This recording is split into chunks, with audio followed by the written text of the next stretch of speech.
Bienvenue dans cette nouvelle séquence de 10 minutes max pour parler d'un sujet RIFAP ou Antéor. Aujourd'hui, on va parler de technique pédagogique et notamment d'une technique pédagogique qui s'appelle la démonstration en temps réel. L'objectif de ce module, ça sera que vous ayez une bonne connaissance de cette technique pédagogique et que vous soyez capable de la mettre en œuvre dans le cadre de vos formations RIFAP.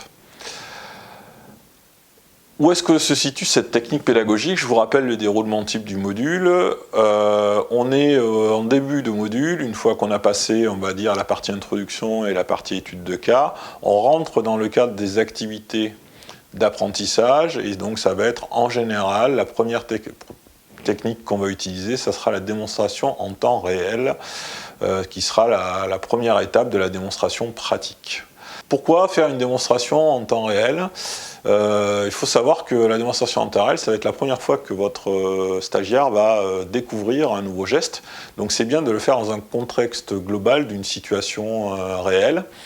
Ça va lui permettre d'avoir une vision assez proche de la réalité, notamment, et donc de pouvoir également avoir une vision du temps global de déroulé de l'action, qui est en général assez court, puisque les gestes que l'on pratique en secourisme sont assez courts. Voilà un peu l'intérêt de la démonstration en temps réel. Comment se déroule une démonstration en temps réel? Donc une démonstration en temps réel, la première étape, ça va être de mettre en place la situation dans laquelle va se dérouler la démonstration. Donc en général, on positionne les accessoires, on positionne l'espace, et en général, on positionne la victime, on lui donne les quelques conseils nécessaires pour qu'elle ait une attitude cohérente. Et finalement, après, l'action se lance.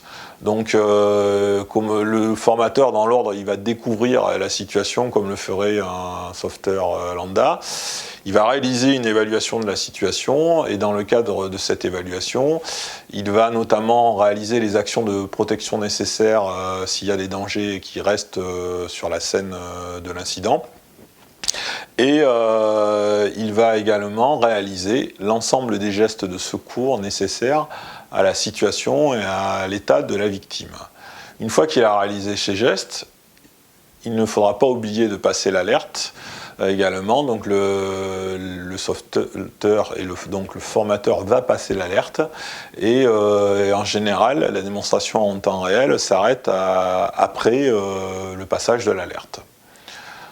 Pendant cette étape-là, à aucun moment, le formateur ne commente ou ne justifie ou ne donne d'explication sur ce qu'il est en train de faire.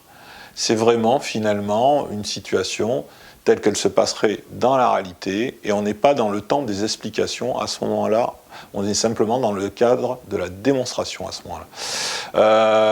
Une bonne démonstration en temps réel, c'est rapide. Ça dure entre 2 et 5 minutes suivant la nature de la démonstration à réaliser, donc très rapide. Et en fait, finalement, une bonne démonstration en temps réel, c'est comme si on regardait un bon film d'action, une bonne scène d'action à la télévision ou au cinéma, avec son critère de dynamisme, de rapidité, de crédibilité. Voilà. Le formateur dans tout ça, quel comportement il a? En général, il faut qu'il choisisse une situation qui ne soit pas une situation avec effet de surprise. Le but, c'est pas de faire peur, ni de surprendre. La situation, elle doit être simple. Elle doit être adaptée à l'objectif choisi. On ne traite pas de cas particuliers, de gestes techniques à ce moment-là. On reste dans la généralité. Et elle doit être forcément non dangereuse. Dans la situation, il sera important de donner les consignes à la victime, notamment, parce que si la victime n'est pas bien briefée, on risque de ne pas avoir quelque chose de réaliste ou d'avoir un mauvais comportement de la victime, ce qui rendrait le cas pas vraiment crédible, quoi.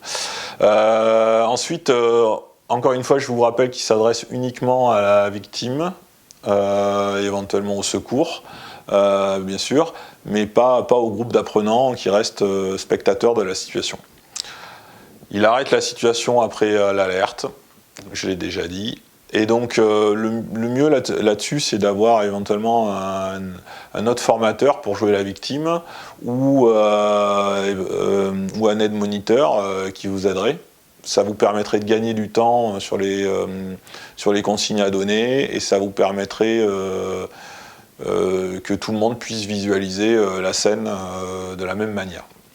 Donc c'est toujours un peu utile, et en plus l'aide formateur ou le deuxième formateur, il peut préparer la mise en situation, par exemple, pendant que vous êtes en train de finir l'étude de cas.